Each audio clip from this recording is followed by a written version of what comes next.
South African President Cyril Ramaphosa is now turning over land to the original owners.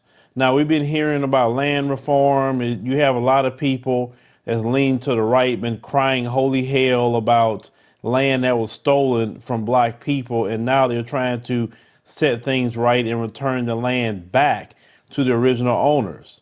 Well, the president has started moving toward that notion. He has returned land to the KZN community. Let's go ahead and roll the clip.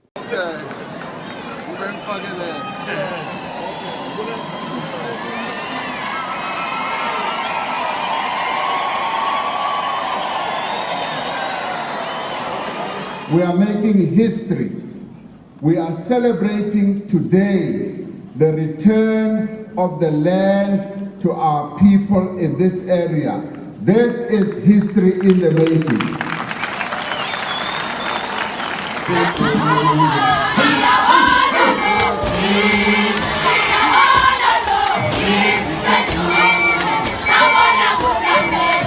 We are also commencing a rolling mass land distribution program in our country. We are going to be returning land in a massive way. We had a combination of all these ministries talking to the people who own the land to make sure that this is done orderly and giving land back to our people.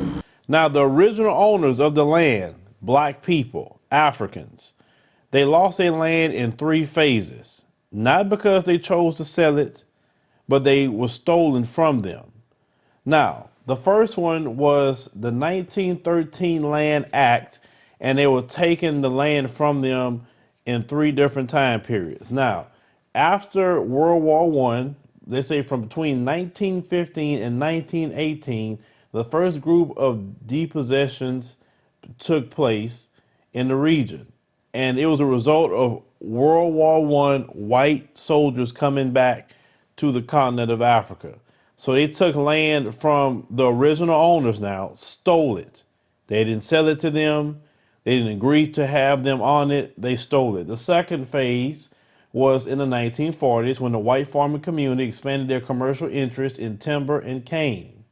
Now, they say at the height of apartheid supremacy, the government at the time between 58 and 1960 violently, listen to the right word, violently removed landowners to cater to the expansion of the white community around Richards Bay and Mthunzini Coast.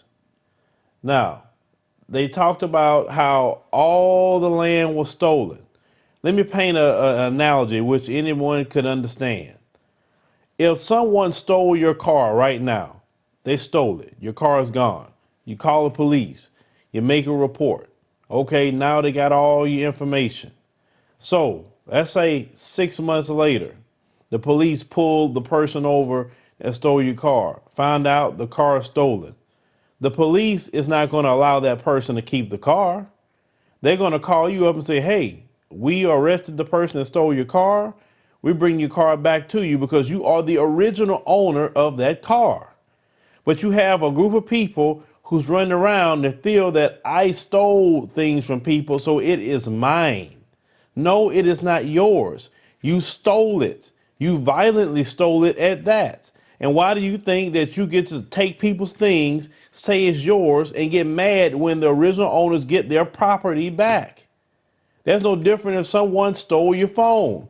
If you stole someone's phone, you give your phone to your kid. If you give that phone, same phone, go to the next kid, whatever, and you pass down the same phone, it doesn't matter. The original phone was stolen from you.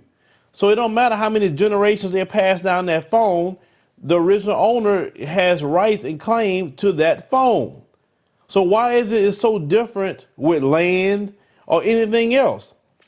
These people stole everything they have. They didn't work hard, not one day for anything. They stole it from the Africans. They stole African labor. They brought Africans here, built up this country off of African labor.